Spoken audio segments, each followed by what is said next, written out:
तो force and law of motion जो आपका चैप्टर चल रहा था, उसके अंदर नेक्स्ट टॉपिक आता है इनर्शिया एंड मास।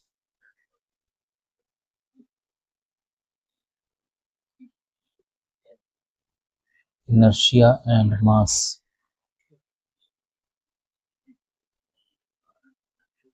तो इनर्शिया क्या है? जैसे आपने फर्स्ट लॉ ऑफ मोशन पढ़ा था, उसके अकॉर्डिंग क्या है, अगर कोई ऑब्जेक्ट रेस्ट के अंदर है तो रेस्ट के अंदर ही रहेगा, मोशन के अंदर है तो मोशन के अंदर ही रहेगा। कब तक रहेगा? जब तक आप उसके ऊपर कोई भी एक्सटर्नल फोर्स अप्लाई नहीं करते। अगर कोई ऑब्जेक्ट अपनी स्टेट को चेंज नहीं कर रहा, तो ये उसकी एक प्रॉपर्टी होती है, ये उसकी एक टेंडेंसी है। तो इसी टेंडेंसी को आप बोलते हो इनर्शिया। तो इनर्शिया क्या है? Inertia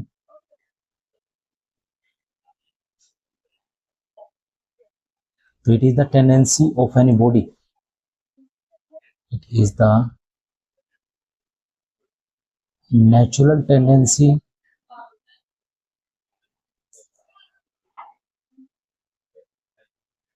natural tendency of a body. It is the natural tendency of a body due to which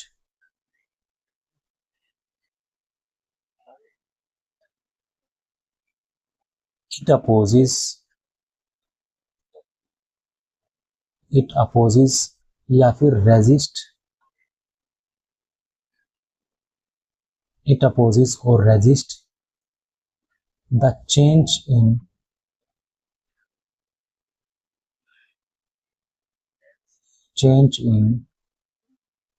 state of the body.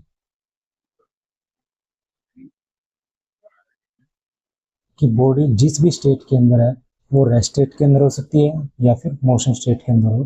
तो जिस भी स्टेट के अंदर होगी बॉडी, उसकी बॉडी की जो स्टेट है उसको चेंज नहीं होने देगी। तो होता है आपका इनर्शिया। और मास क्या होता है? मास किसी बॉडी की क्वांटिटी होती है। तो मास मास क्या है? It is the quantity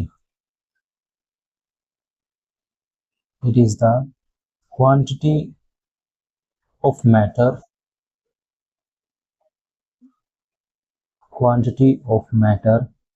contained in the body contained in the body। तो क्या होता है? क्वांटिटी ऑफ मैटर होता है, किसी बॉडी के अंदर कितनी क्वांटिटी है उसको आप बोलोगे मास। जो मास को आप मेजर करते हो, इसकी जो एसआई यूनिट होगी, एसआई यूनिट इज किलोग्राम। इसकी जो एसआई यूनिट होती है ये होगी किलोग्राम। किलोग्राम को आप केजी से रिप्रेजेंट करोगे। इसकी जो सीजीएस यूनिट होती है, सीजीएस यूनिट ये होती है ग्राम।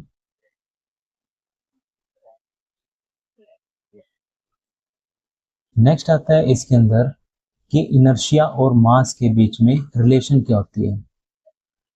एग्जैक्ट में जो इनर्शिया होता है, इनर्शिया को आप ये भी बोल सकते हो कि ये मेजर करता है किसी बॉडी के मास को। Inertia is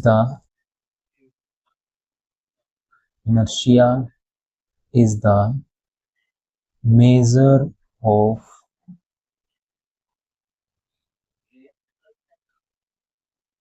mass of the body.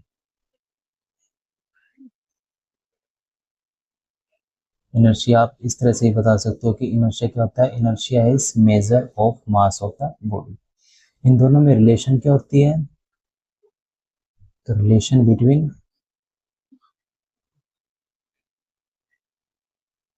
inertia and mass।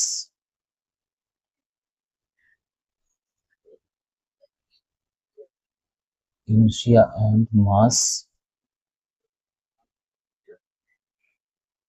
तो इनर्शिया क्या होता है? इनर्शिया मेजर होता है किसका? मास होता बॉडी का। कोई ऑब्जेक्ट हैवी है तो उस हैवी ऑब्जेक्ट का इनर्शिया भी ज्यादा होगा। तो heavier the object heavier the object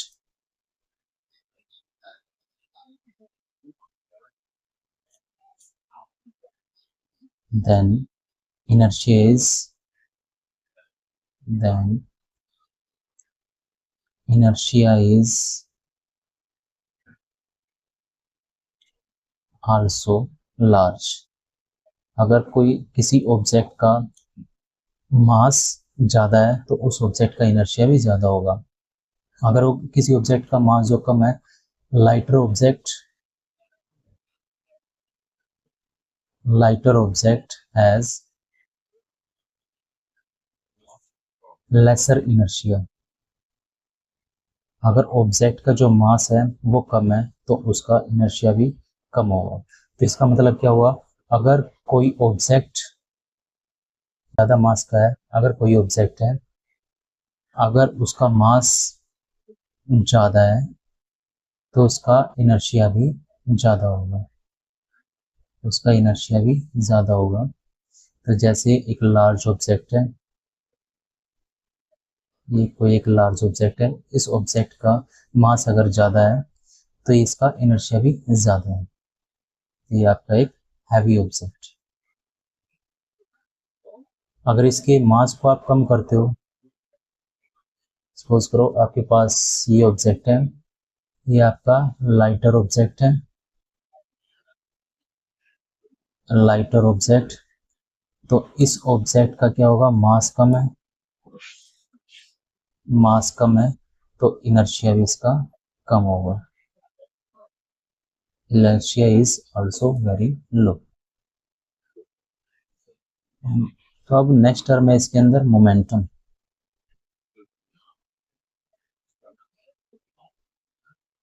momentum, तो मोमेंटम क्या है, ये प्रोडक्ट होगा किसी ऑब्जेक्ट के मास और वेलोसिटी का. तो जैसे आपके पास कोई ऑब्जेक्ट है, ये ऑब्जेक्ट है, इसका मास m1 है और ये v1 वेलोसिटी के साथ मूव कर रहा है. एक ऑब्जेक्ट है m2, ये v2 वेलोसिटी के साथ मूव कर रहा है. तो मोमेंटम डिपेंड करता है किसी बॉडी के मास के ऊपर और उसकी वेलोसिटी के ऊपर.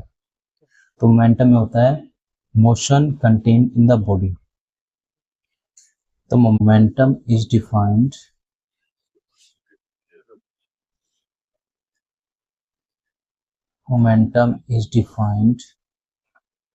as the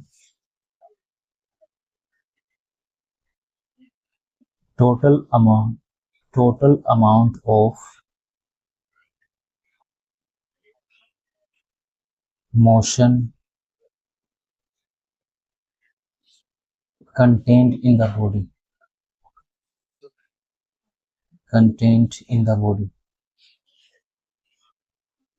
तो मोमेंटम क्या होता है, total amount of motion. Total amount of motion का मतलब क्या है, जो मास है और जो वेलोसिटी ऑब्जेक्ट की, उन दोनों की मल्टीप्लिकेशन. तो उसको आप बोलोगे उसकी टोटल अमाउंट ऑफ मोशन. या फिर आप इसको डिफाइन कर सकते हो दूसरे वे से, और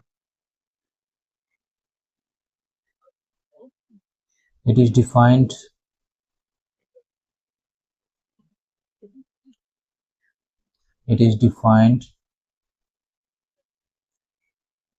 as the product of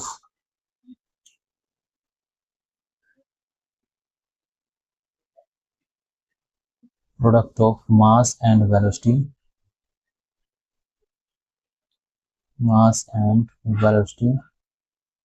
of the object.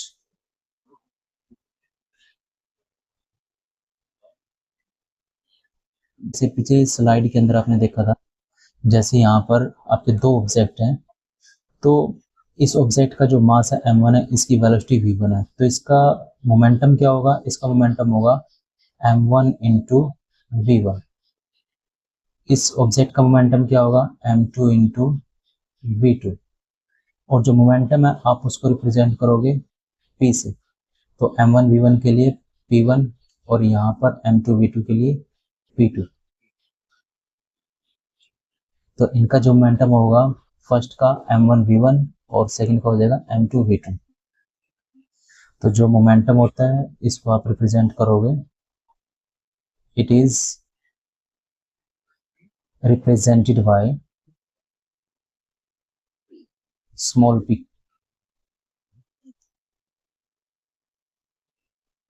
Small pieces को रिप्रेजेंट करोगे, इसका जो फॉर्मूला है,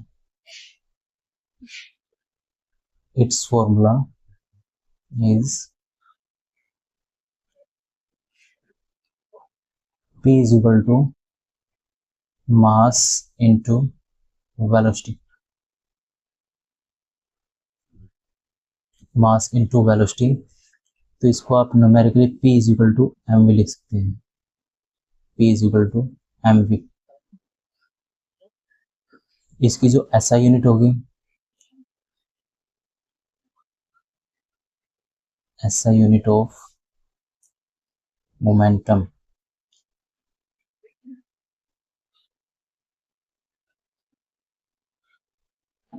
जो मास होता है इसकी SI यूनिट किलोग्राम, वेलोसिटी की मीटर पर सेकंड। तो मास की किलोग्राम, वेलोसिटी की मीटर पर सेकंड, तो टोटल यूनिट हो जाएगी इसकी किलोग्राम मीटर पर सेकंड। इसकी जो CGS यूनिट बनेगी, CGS यूनिट ऑफ मोमेंटम, ये हो जाएगी किलोग्राम की जगह पर लिखोगे ग्राम, मीटर की जगह पर सेंटीमीटर, और पर second.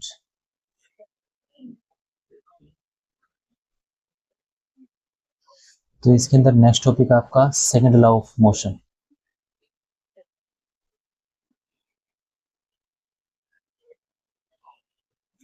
Second law of motion.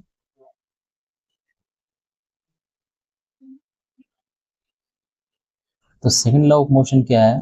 आप किसी ऑब्जेक्ट के ऊपर एक्सटर्नल फोर्स अप्लाई करते हो तो उसकी जो पहले वेलोसिटी थी, सपोज करो आपके पास जैसे ये ऑब्जेक्ट है, इसकी पहले वेलोसिटी u, इनिशियल वेलोसिटी होती है u। अगर इसकी इनिशियल वेलोसिटी 0 थी, आपने कोई भी एक एक्सटर्नल फोर्स अप्लाई कर दिया इसके ऊपर, F एक्सटर्नल, ये फोर्स अप्लाई किया, जैसे ही आप इस फोर्स को लगाते हो इसके ऊपर, तो इसकी वेलोसिटी चेंज हो जाएगी। ये किसी भी वेलोसिटी के साथ मूव कर सकता है। सपोज करो ये v वेलोसिटी के साथ मूव कर रहा है, पहले इसकी वेलोसिटी 0 थी, इनिशियल वेलोसिटी 0 थी, v इसकी फाइनल वेलोसिटी है। तो फाइनल वेलोसिटी v के साथ ये मूव करेगा, ये है इसकी final velocity.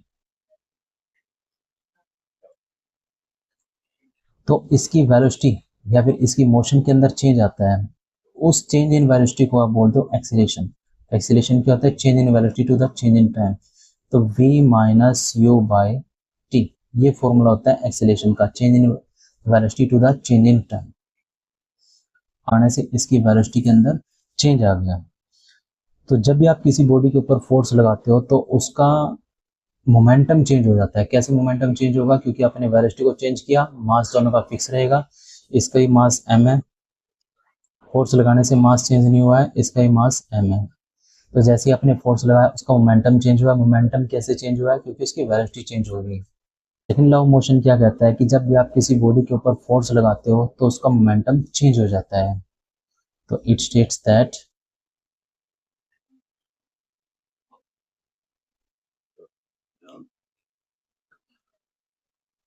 when an external force when an external force is applied on the object, then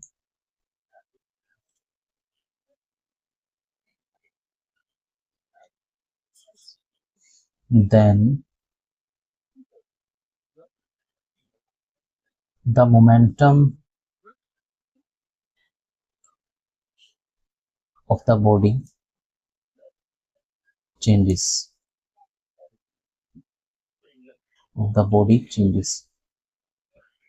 आप इस तरह से बोल सकते हो, या फिर और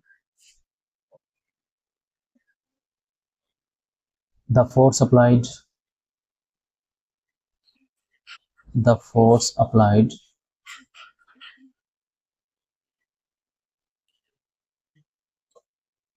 on any body is directly proportional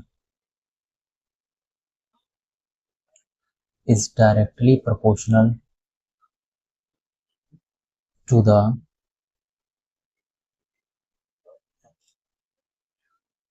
rate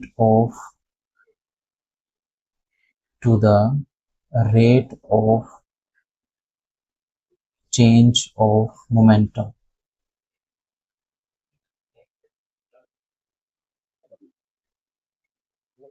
The force applied on any body is directly proportional to the rate of change of momentum. यहाँ पर जो rate of change of momentum का मतलब क्या है, जो मोमेंटम चेंज हो रहा है विद रिस्पेक्ट टू टाइम। तो इस rate of change of momentum का मतलब क्या है, external force F is directly proportional to the rate of change of momentum. Rate of change of momentum मतलब dp by dt। तो रेट ऑफ चेंज का मतलब है टाइम रेट, इसको आप बोलोगे टाइम रेट ऑफ, और dp होता है चेंज इन मोमेंटम। तो F डायरेक्टली प्रोपोर्शनल है rate of change of momentum. जब आप इस प्रोपोर्शनल के साइन को ओपन करते हैं तो इक्वल का साइन आता है और एक कांस्टेंट। तो F is equal to K dp by dt। F is equal to K dp by dt, where K is constant of proportionality. Where K is constant of proportionality.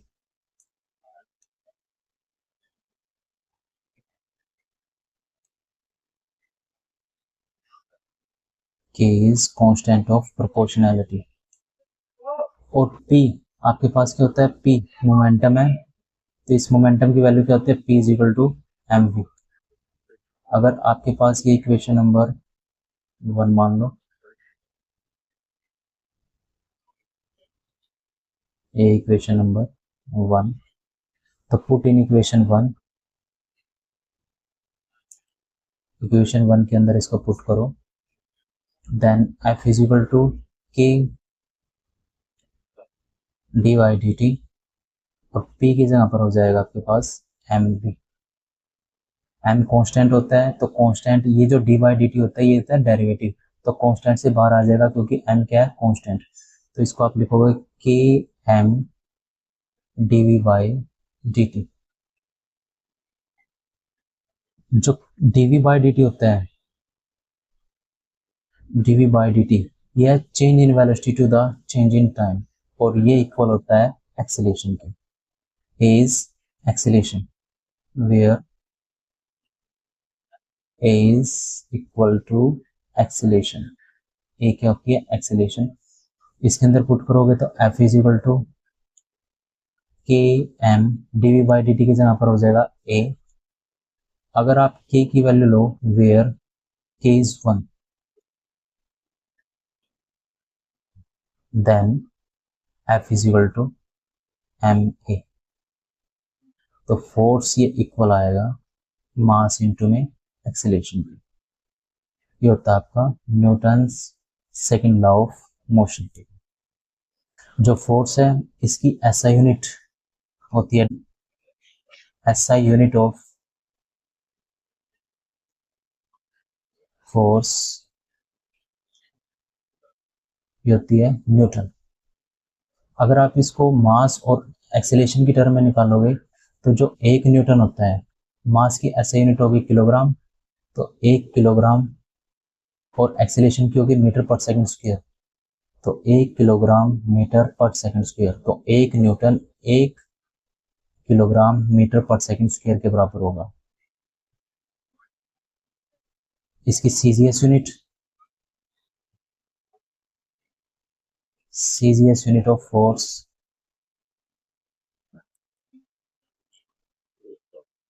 ये होती है dine, DYNE dine.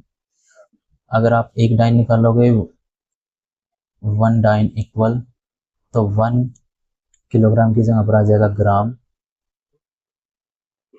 Metre की जगह पर centimetre, और पर second square. ये एक डाइन की वैल्यू होगी।